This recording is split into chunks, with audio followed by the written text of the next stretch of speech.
It's right up my street, it's my boulevard. It's right up my Straza, oh my God. It's garden right up there, ah, it's right up my podcast.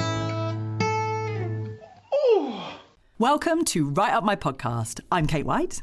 And I am Gwen Watson. And this is the podcast in which we talk to people about the brilliant things they do to make them feel good. And this is episode 12, and we're going to be talking to Tim Snell all about SOMA Breathwork. But before we get on to that, let's have a little bit of chat. How you doing, Gwen? Little bit of a chin wag. Yeah, I'm all right, actually, Kate. The sun is shining. The mood is high. How are you, my love? I'm all right as well. I'm a lot better today than I was yesterday. Yesterday, I'm coming to the end of my Masters and I'm juggling a lot of balls and I just felt strung out.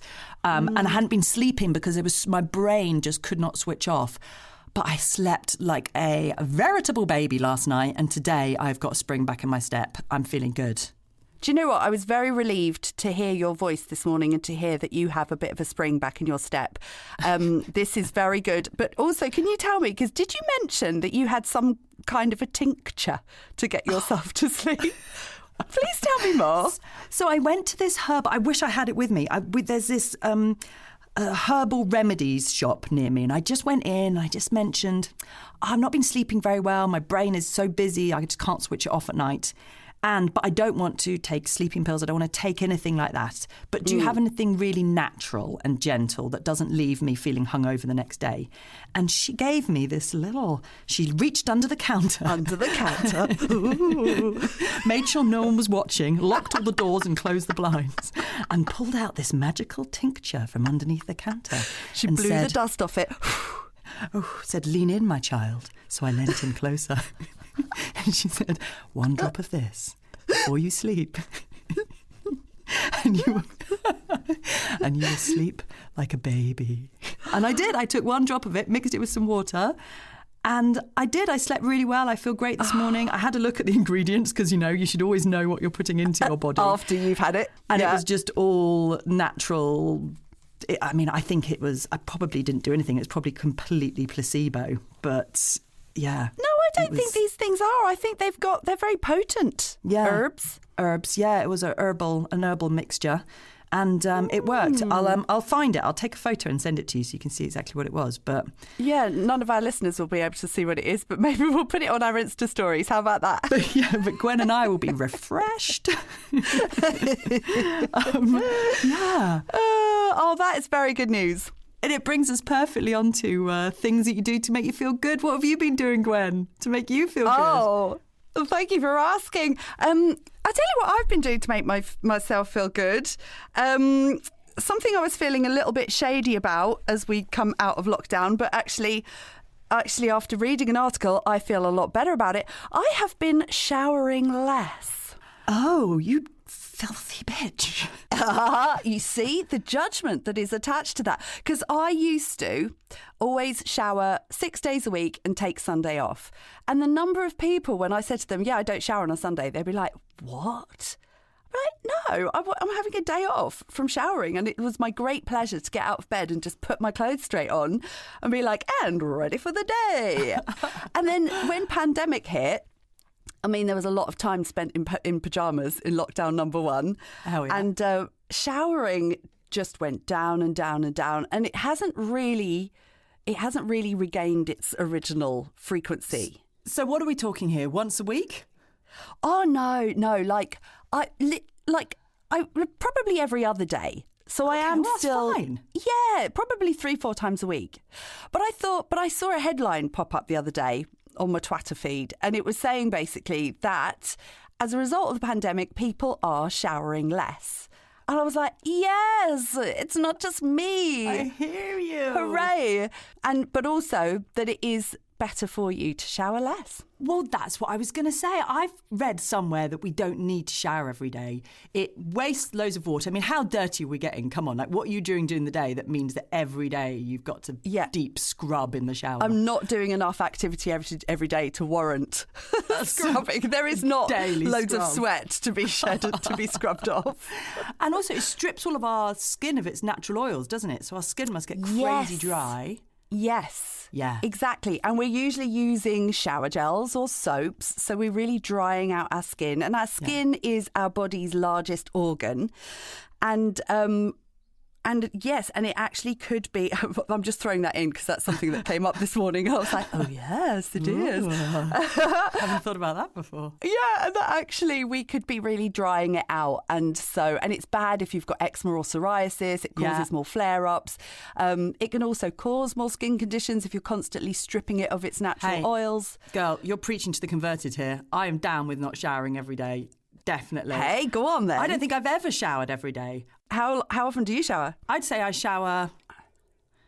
Maybe sometimes I shower just to wake myself up in the morning rather than to actually clean myself. But I'd say I shower 4 times a week. There you go. Yeah.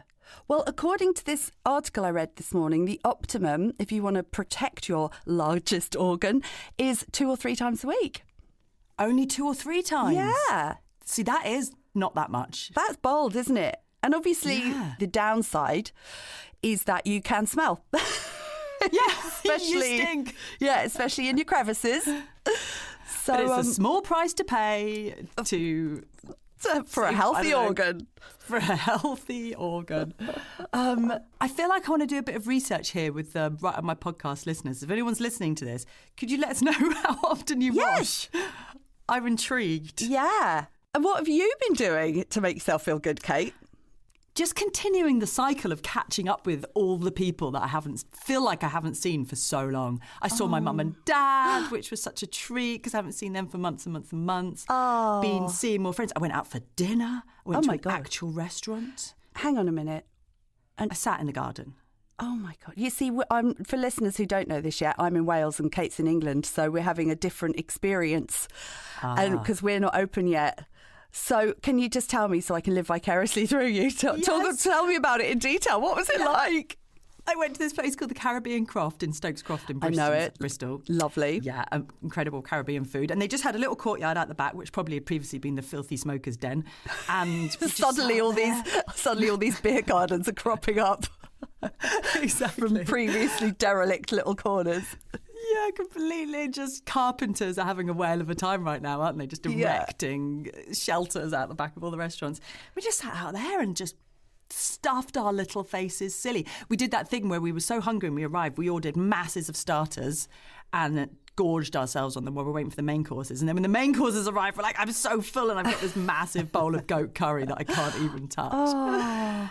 And it was cocktails 2 for 1, and it was a jolly old evening. What's your cocktail choice, please?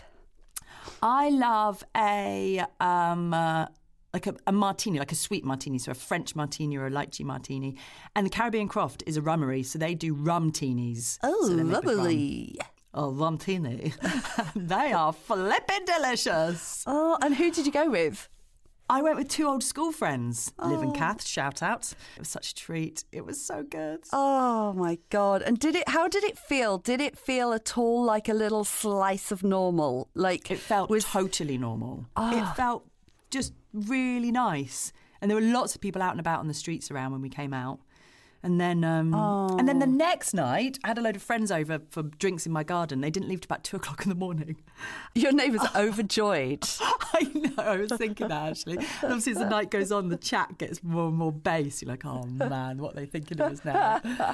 So then I spent yesterday just wanting to sleep the whole time. I cannot do 2 nights in a row. I've realised I've lost that ability. 2 nights on the bounce. Although they do say, and I seem to remember from those days of socialising, that the second day of hangover is much better than the first. The second night on the bounce, I find generally you're just topping up the levels and your body's like, yeah, okay, we've done the hangover once. I'll let you off. No? No, not for me. but I would like that to be true. I'm going to hold that close to my heart in the hope that it becomes a thing. I don't know about you, but I've had 2 social occasions this week as well, and I've been drinking.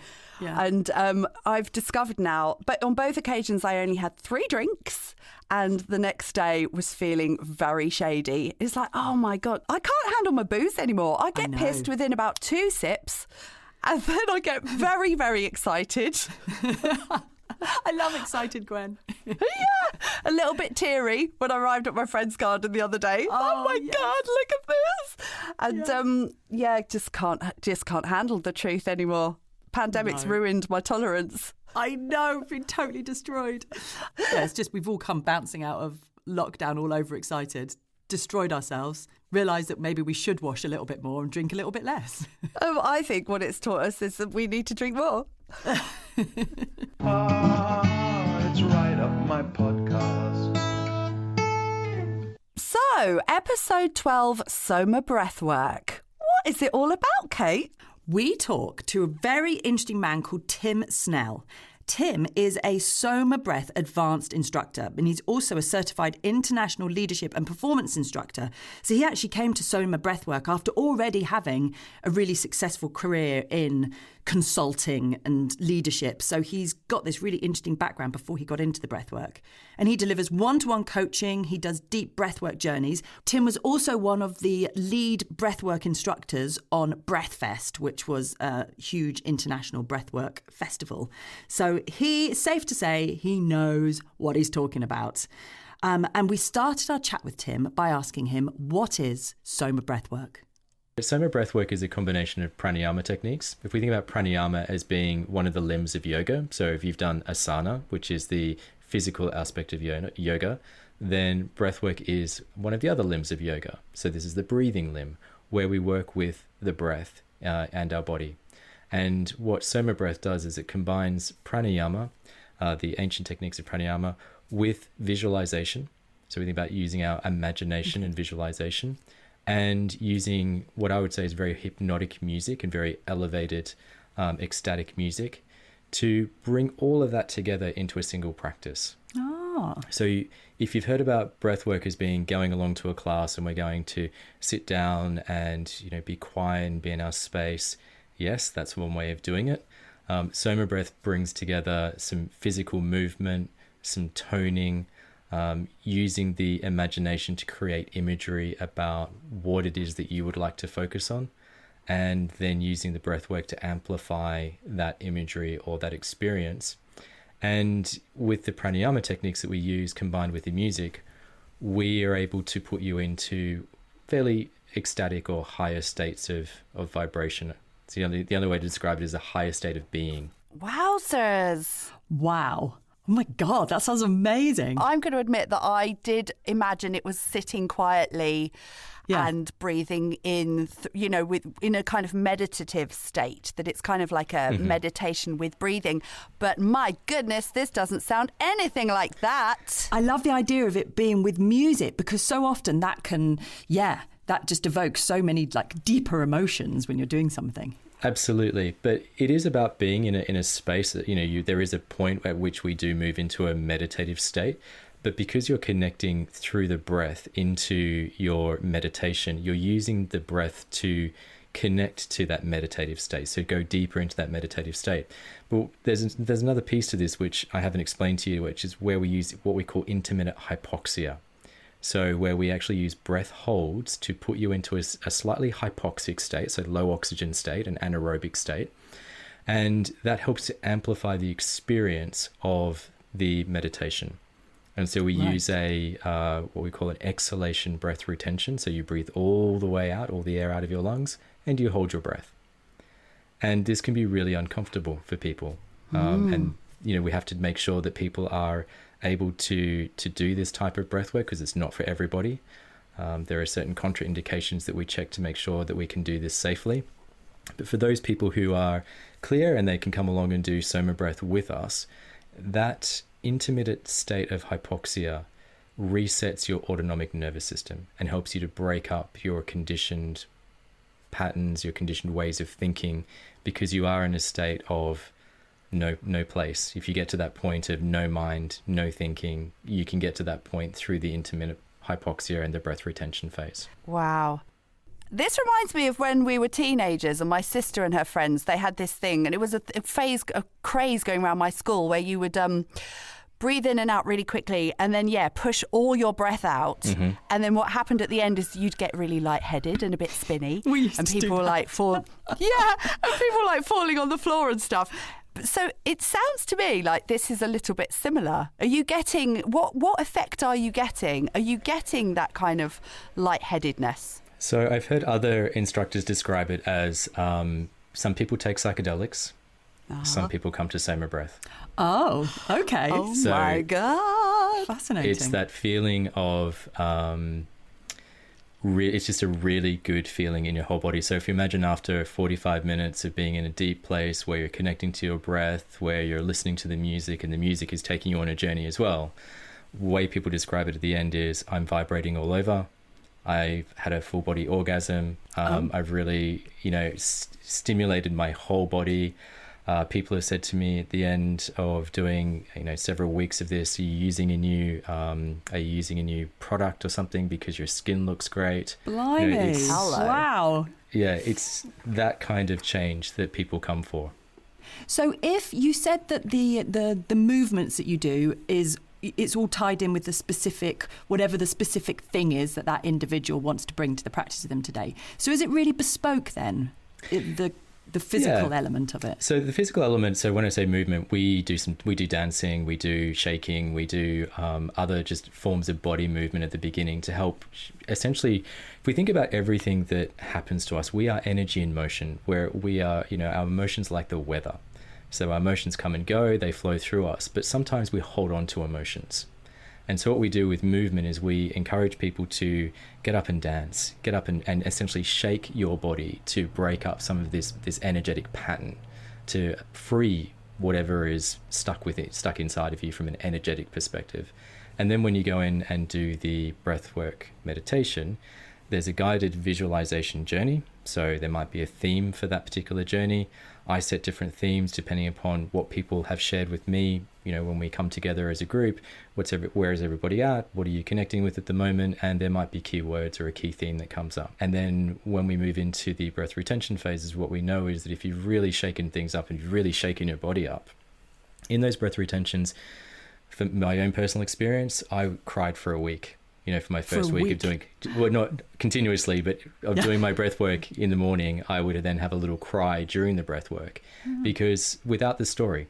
So it was just this fear or this anxiety or whatever it was, particularly in those breath retention phases, where a fear came up. And it's like, oh, a little bit surprised by this, don't know what it is, have a little sob, go back into the breath work. But I know people who have very, strong releases of emotion during those breathwork journeys. So it's a way for them to free the body of those emotional patterns and let it all go without having to sit and go through the traumatic story of whatever it was that they were releasing. Sometimes people get connected to whatever it is that came up. Sometimes people have a visual experience of what it is or a somatic experience of that. That was a lot of pain and sadness that I was dealing with, and now it's gone. Right. And so this is different to, say, when you're then with a therapist, you're actually kind of exploring, you're peeling back the layers of the onion, you're getting to the root of what that fear or pain or trauma is. So this is kind of like you're feeling it and you're moving through it, you're letting it move through your body, but you're not necessarily having to delve down to the root of it. Are you kind of even aware of the root of it or aware of where it's coming from? Or I think it's really individual for people. For me, I wasn't connected to any story through any of the releases that I had. I know some people, when we do integration at the end, some people will share that, this really helped me because some things came up in an experience that I was having in a relationship, or suddenly I had an epiphany about something that happened to me at another part of my life, and I was able to just breathe through that and let it all go.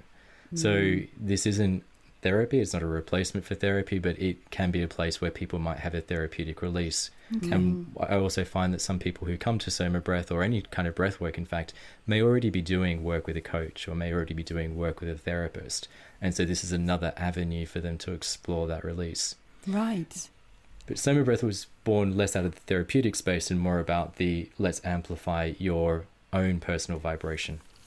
But it's definitely something that that people can do at home, either on their own or they can go to a virtual class. So I've been leading virtual classes weekly since the lockdown last year. And there's something about breathing together, isn't there? It's like when people are singing together. They say that your heart rate, your heartbeat kind of gets in sync with the people around you. Is that something that happens when you're doing it all together? Hard to tell in the virtual space, Well, but yeah. from what I hear from the participation and what people say, they really come together in that space. People feel they feel that other people are there with them doing this together. And what I noticed is if you've ever done a long breathwork journey, it can take people a few minutes to really come back to the room afterwards. And some people, it's very clear. It's like, go and enjoy your evening. Don't come back and talk to us. But we do provide that integration space for people to come and share. But it is such a deeply powerful experience. Sometimes it can take people a little while to regroup. So you're all visualizing on the same thing at the same time. Yeah. Is it like for more health, or is it for love, or is it for happiness, or is it all of those things? Those kinds of themes? Yeah, all of those things. Within the 21-day awakening program, just to give you a really clear example, we ask people to start imagining their average perfect day. So what could your average perfect day look like? What does it feel like to be walking through your average perfect day? There's a bit of there's a bit of quantum in here in terms of the way that the quantum reality works, is that you impact your environment by what you think and what you believe. And so if you can imagine your average perfect day, you can create your average perfect day. There's a lot of people out there who've done a lot of research around this, is that if you can get into the imaginative space, if you can get in the space of feeling, if you can generate those feelings strongly enough in your body, then you can start to create change in your body. So I think this is very... I love this. Joe Dispenza talks about this, about how you really create that feeling in the body. Yes, and it really ties in with the law of attraction. Like that's the base of that, isn't it? It's like actually it's the ask, believe, receive, and the big thing is the believing, and it's getting that feeling in your body that you already have it, and so that you are worthy of it. So a lot of the meta programming that we use, and I say meta programming is another term that we use, but what we're saying is we're helping you to break up your conditioned ways of thinking. So we're using breath work to realign, towards the state that you want, to amplify that from a place of thinking, feeling, believing, and then using the breath to increase your own vibrational state so that you become a magnet to attract that. So fascinating. It really is. And then... This is ringing all my bells. Yeah, completely. Gren and I talk about this sort of stuff so much. Completely. And then the breath work, the breath work that has the oxygen deprivation impact on the brain. Is that... So you said about how that resets the nervous system? The autonomic nervous system? Phew. I wasn't totally off the mark That's then. what she meant. That's exactly what she meant. Yeah. So how does that... Yes, what is happening physically? Yeah. So what's physically happening is that we overbreathe.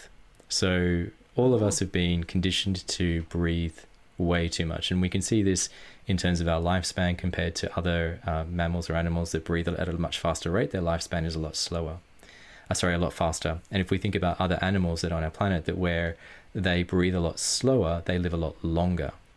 And what we're doing in SOMA Breath is we're not only teaching you about intermittent hypoxia, which I'll come to in a moment, but we're teaching you how to slow down your breathing, to really reset your physiological body, because we overbreathe, we are a population of overstressed, over-anxious people.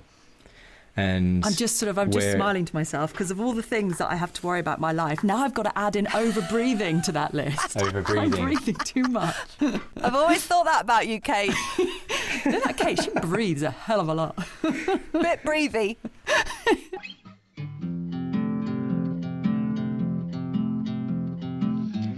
Deep breathe very slowly in your nose and out your mouth.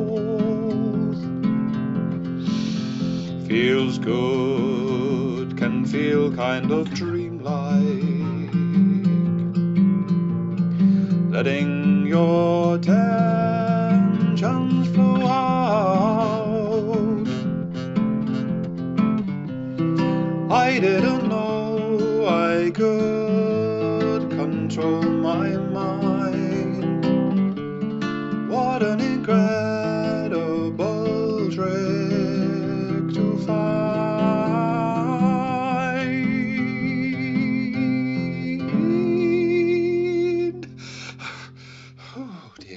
So if you think about the times that you've been stressed, what happens? Yeah, heart rate. Heart rate goes up. Yeah.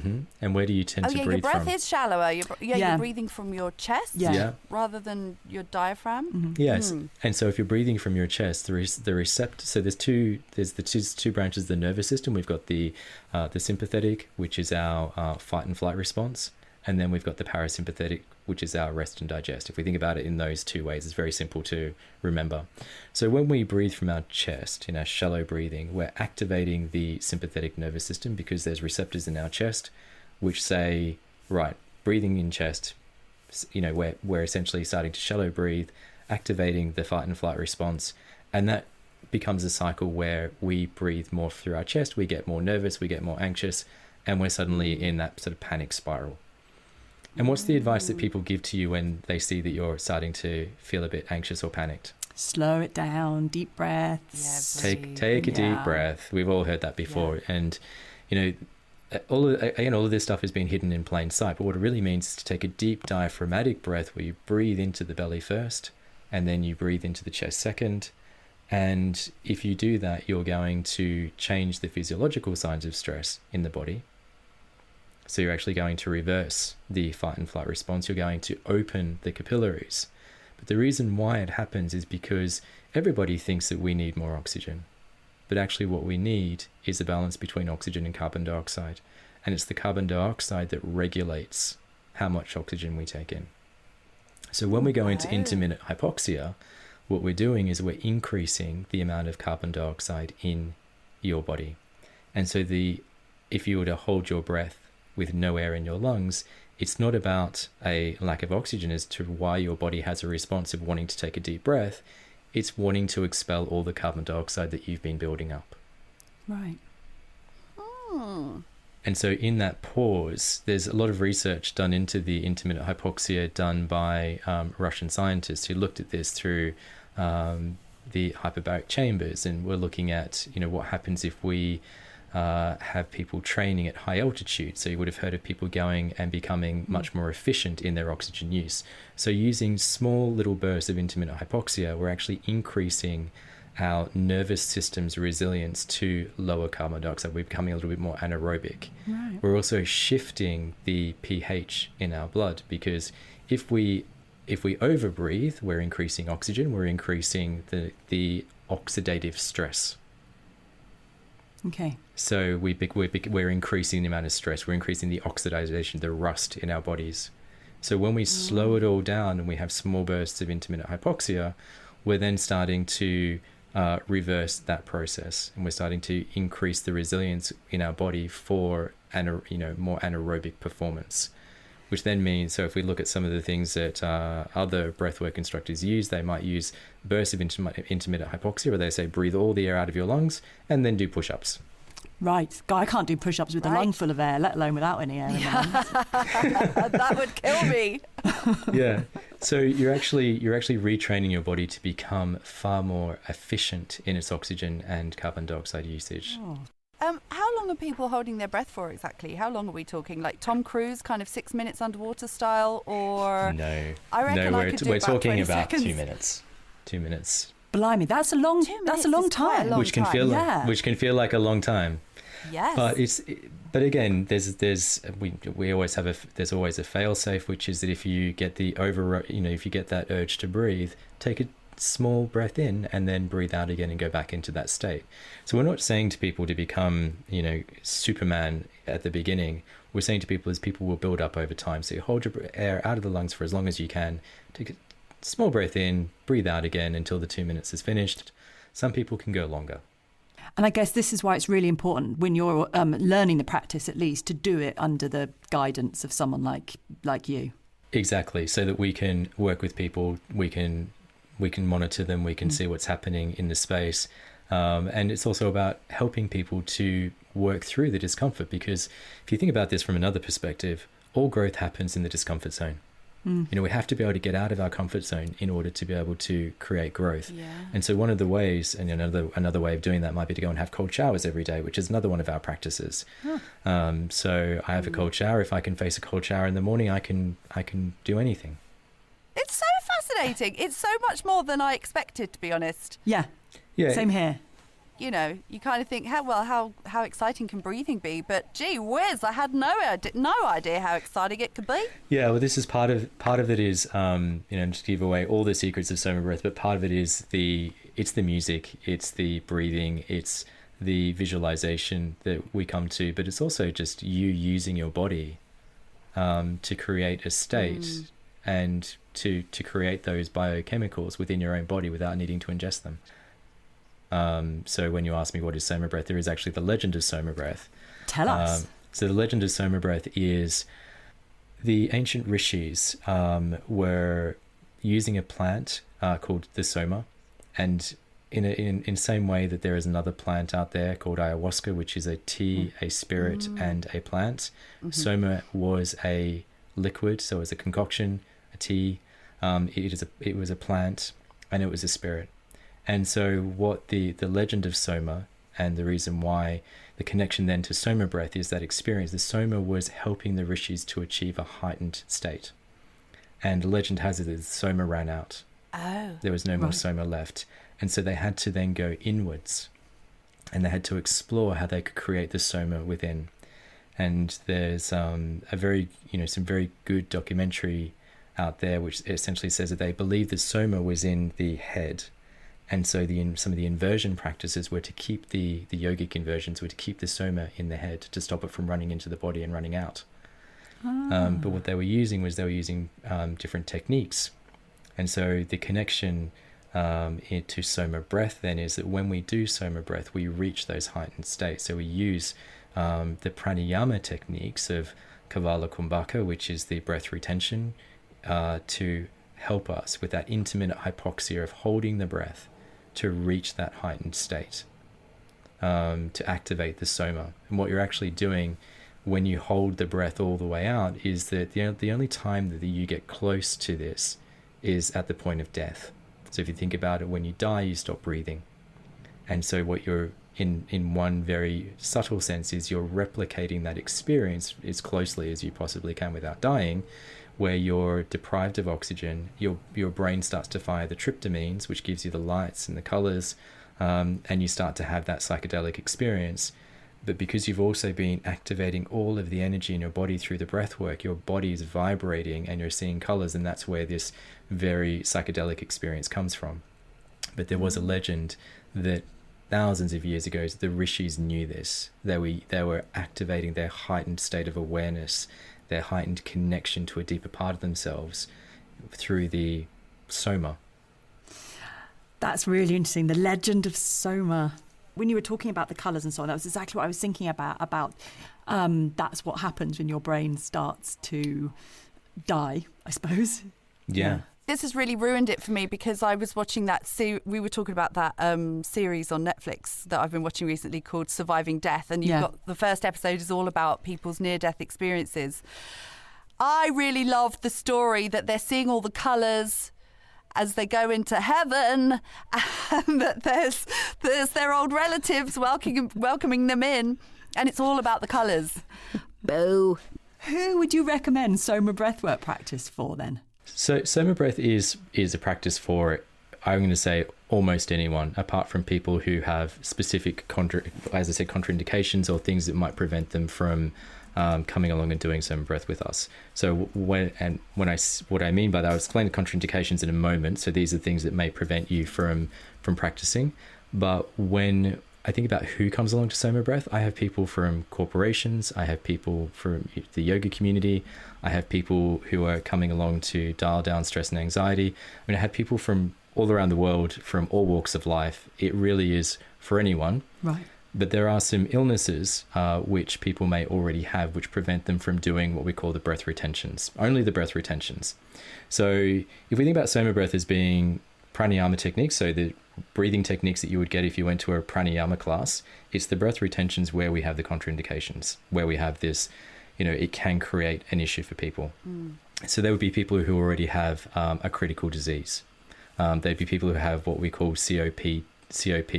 If they already have late stage terminal illness, people who are pregnant, because it places a lot of strain around the abdominals when you're trying to hold all that air out.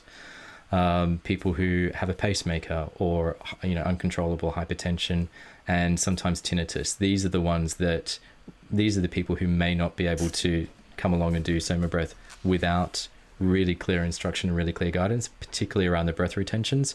But everybody else is good.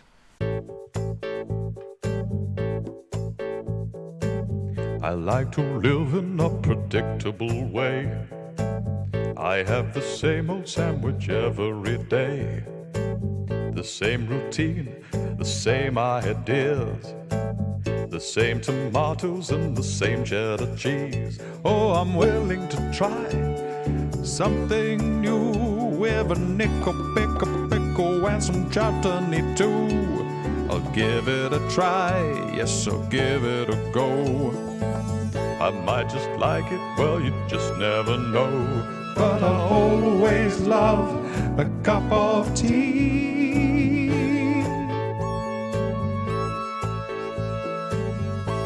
Tim very generously delivered a bespoke SOMA Breathwork session for just you and I, Gwen, didn't he? Yeah. So it was in the middle of lockdown, so it was all done remotely, but we spent the best part of an hour with Tim, and he walked us and guided us through a breathwork session, and he kindly allowed us to record it, and we do have a snippet of it to share with you here.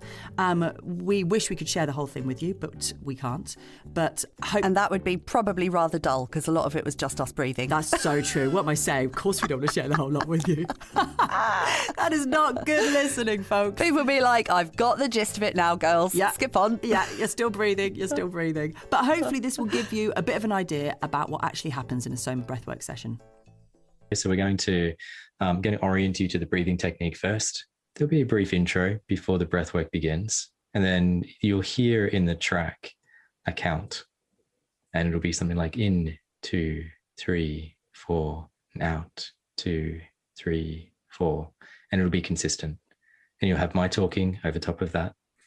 So if you were to place one hand on the center of your chest and then one hand above the navel, just above the navel, then you were to breathe in through the nose, contract the pelvic floor, hold the breath and keep contracting the pelvic floor. So it will loosen naturally as it does, and just keep holding the pelvic floor as if you're sending that energy and that vibration up through the body. Okay, you're laughing inside. Sorry, Gwen, you're laughing inside. Yeah, sorry, I'm a child. I just saw that little impish grin. Yeah. So for the boys, it's the Kegel muscles. But yeah, you contract the pelvic floor, breathing in through the nose, out through the mouth, in a smooth, consistent rhythm. So we in, 2, 3, 4, out, 2, 3, 4, in, 2, 3, 4, and out, 2, 3, 4. Bring your awareness down into the heart center.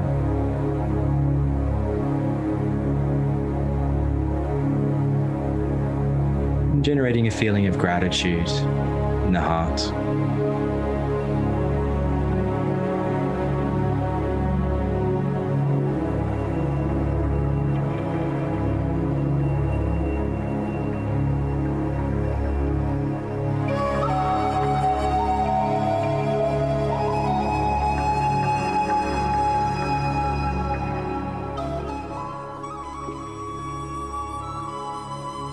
And in a moment, we'll be breathing in a 4-to-the-4 rhythm.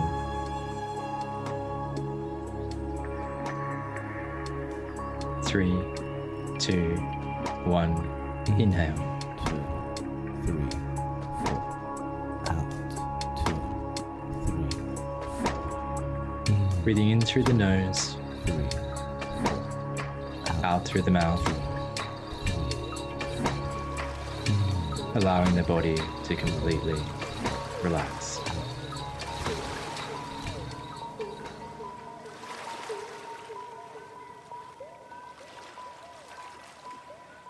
Just returning your awareness to your heart center, taking a few deep breaths in and out of your heart center,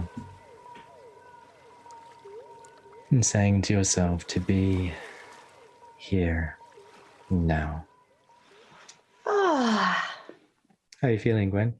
Yeah, good. It was, I feel like I've been in a completely different place, completely different world. Thank you so much, Tim.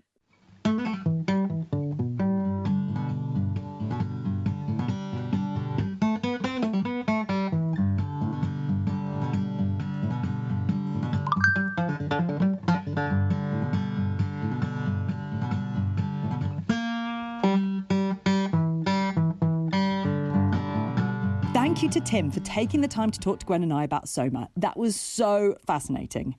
And if you want to find out more about Tim and the work that he does, then visit timsnell.co, where you can find out about his one-to-one coaching and the live breathwork journeys that he does, or sign yourself up for a virtual retreat. So we have just come off the Zoom with the lovely Tim for our SOMA Breathwork session. How was that for you, Kate? Do you know what? I loved that. The whole experience, so having that intense, really kind of emotive music. I love all those kind of sounds anyway. Flutes, there was probably a panpipe in there. Oh, there's a panpipe. I'm sure I heard a dolphin in the background at some point. I just love it. And whenever I hear that sort of music, it just takes me out of myself, and automatically a lot of my kind of day-to-day thoughts go into the background. And then that rhythmic breathing in and out with the guy doing the rhythmic breathing, and then Tim's wonderfully kind of calming voice just talking us through the whole process. All of that I loved. The holding your breath, which I guess is the kind of the headline act of the whole event. That was harder than I thought it would be. That was really hard. I was not very good at that.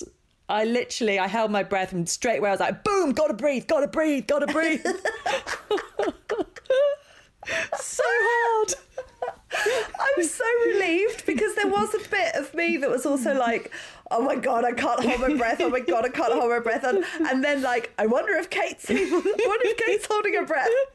Well, I slipped into like naughty schoolgirl mode. I kept trying to sneak some breaths in, hoping he wouldn't be able to see me on the camera. Like he would somehow take marks off. Do you know what? One of the things, if I could change the experience, at the start, he said, if you want to turn the videos off, you can. Yeah. And you were like, oh, well, no, I'm happy to keep mine on. I was like, well, yeah, okay, if you will, I will. Yeah. And I was immediately thought, oh, no, I wish I'd turn my video off. Because I was immediately like, do I look weird breathing? Do I look weird sitting here with my mouth hanging open? And it took me a while to get out of, because, being on Zooms is self-conscious, and we're always glancing at ourselves and readjusting our own faces.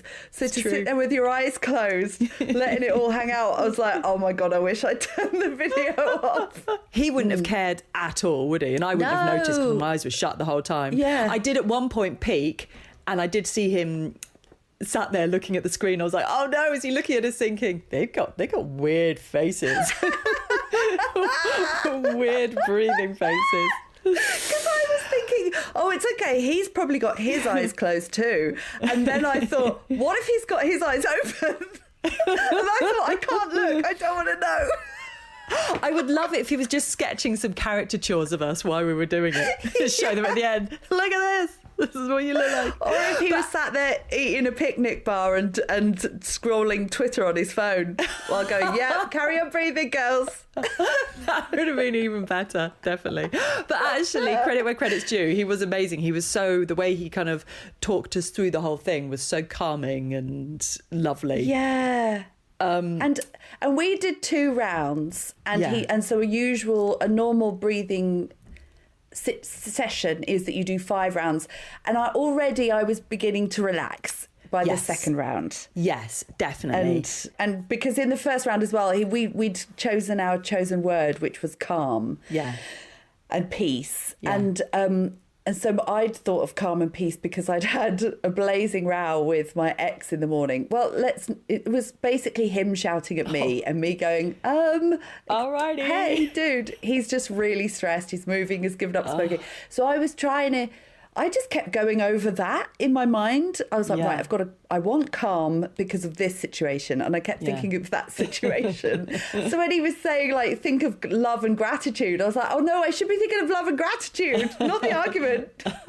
Focus on love and gratitude. The most unrelaxing thing in the world. I know. So I think it is like meditation. It probably takes a while just to shut the brain down, doesn't it? Definitely, because you just have this internal thing going on, don't you, to start off with. It does take a while, I reckon. I found when we went from the holding our breath with an empty lung to taking a big inhalation and holding our breath with a full lung, I got a bit of a euphoric sensation there. And obviously you have to sort of think about this light coming up and out of your third eye. I definitely got a sensation of kind of lift and like, oh, that feels good. But I tell you now, I am not very good at squeezing my pelvic floor. Me and my pelvic floor, that was just one thing too many. Doing that and holding my breath just blew my mind. I tell you what, yes, when I was... Yeah, there was a lot going on in my head, especially to start with, thinking, okay, we're breathing in and then we're holding our pelvic floor. Okay, and now we're breathing out. Oh, wait, no, shit, have I been breathing in through my mouth this whole time? Okay, I've got to breathe in through my nose, out through my mouth, pelvic floor. Oh, am I doing pelvic floor on the in-breath or the out-breath? It was really like that. I was like, Jesus. So, yes, I can imagine with practice, it maybe would come a little bit more second nature. Yeah. Did you have any moments of colours flashing in your mind or visions or things popping into your head unexpectedly? No, I think I was a little bit too much in my mind, to be honest. And I think I'm a little bit totes gels about you having, like, feeling that feeling of euphoria. Because when he was saying from going from the totally empty lungs to the full lung, and he was saying, imagine the white light going up, I was like, oh, I imagine had I have been really holding my breath and had empty lungs, this would feel amazing. Yes. So you got some of that? Well, I got some of that with the filling my lungs, and also when I was trying and failing to hold an empty lung. Hold an empty lung full of air? That doesn't make any sense. You know what I'm saying. It might have been just because there was the sound of sort of swirling water and sea on the soundtrack, but I got this really deep blue colour in my mind. Like a really deep purpley blue. And also the second time we did it, I got... You know how in old-fashioned films, sometimes they can like splice an image into the reel and then you'll go back to the normal reel.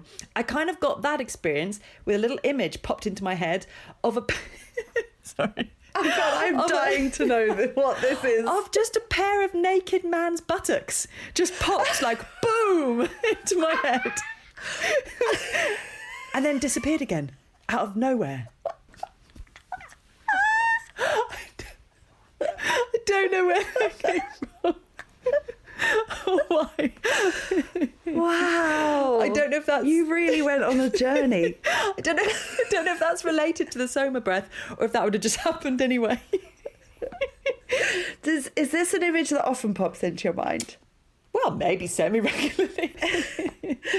Delightful buttocks. Yeah. I love that so much. So I'm going to book myself in for another SOMA session. I can see, though, how if you did this regularly and you kind of practiced it, I could see how it could be really helpful in your life.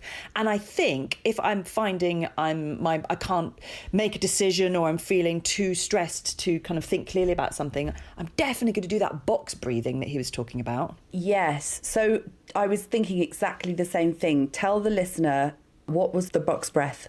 So the box breath is where you breathe in for 4, you hold it for 4, breathe out for 4, hold it for 4. And so you keep going round the 4 corners of the square, so to speak. And it's supposed to just slow your breathing down, calm the various nervous systems in your body, lower your blood pressure, and just help you have a bit more clarity of thought. Yes, it's supposed to increase your brain power in that moment, isn't it? Yes. And he was saying the Navy SEALs practice this so that they can make decisions under extreme stress. Yes. I would love to do that. I was thinking that would be perfect as part of my miracle morning where I wake up early and I'm trying to do all these self-help things. And I don't ever... meditation is always there on the back of my mind that would be a good thing to throw in, but I never quite I never quite get around to doing it. But that would be a good way to actually sit and meditate, is to sit and focus on that box breath for a few minutes. Yeah. And that would help. That would increase your ability to hold your breath as well, which I think would be helpful. So, Kate, will you do SOMA Breathwork again? I think I will, because I found it a really lovely, calming experience. And lovely is the wrong word, quite powerful experience. I'd like to do one of his Sunday sessions and see how I find a longer session, see if I find that any different to a shorter session. So yeah, that's a hard yes from me. What about you, Gwen? Oh, that's really good. I think so too. I would like to experience what it's like to get more relaxed into it, and I do, like he said, by the 5th round, you're going to be far less in your head and far more into your body. And also he was saying that with the energetic breath work, after 5 rounds, you're going to be getting those hallucinogenic experiences. Yes. And those euphoric experiences. So I would definitely be up for trying that as well. So I would definitely do it again. And next time I'll turn off the video. Thank you for listening to Write Up My Podcast. You can email us at writeupmypodcast@gmail.com with any thoughts, ideas or feedback. And you can also get hold of us via our Instagram and Twitter social accounts, where we are at WriteUpMy. Don't forget to subscribe to us wherever you listen. And if you're on Apple, or if you'd like to pop over there, then please give us a 5-star rating and a review, because that makes us look good. And please also share with your friends. And while you're at it, why not head over to our Patreon page? You can find us at www.patreon.com/WriteUpMyPodcast. And there you will find all sorts of exclusive content. We put the music, the jingles that people love so much up there. Often we'll have the longer versions of some of the try-out sections, so you can really listen to the full thing. It's definitely worth checking out. And a big thank you, as always, to our fabulous Write Up My Podcast team. And our team is slightly different this episode. We have got a guest editor, the wonderful Pammy Muir, who's done an absolutely awesome job and has been a joy to work with. Thank you, Pammy. Thanks, Pammy. Also, thank you to Andy Turvey for some finessing, to Andrew Grimes for the music, Kat O'Boyle for some lyrics for the music and for being our content editor, and also to Erica Francis George for doing our artwork. We'll be back in a couple of weeks, and until then, keep trying things to make you feel good. Bye-bye. Tell me, did you like the podcast, Brian? No! Oh. If, unlike Brian, you thought our podcast was really great, then don't hold back. Like, subscribe, and tell your mate. But if, like Brian, you thought our podcast wasn't fun, then just keep quiet. Don't feel the need to tell anyone. We'd love to hear from you if you've got some thoughts to share. Such rich and lovely views that all should be aware of. But I hope you liked our podcast and you thought it was really great. And if you did, like, subscribe, and tell your mate. 'Cause we don't need grumpy pants bringing everybody down. No, we don't need negative Nellies making people frown. No. So I hope you liked our podcast and you thought it was really great. And if you did, like, subscribe, and tell your mate.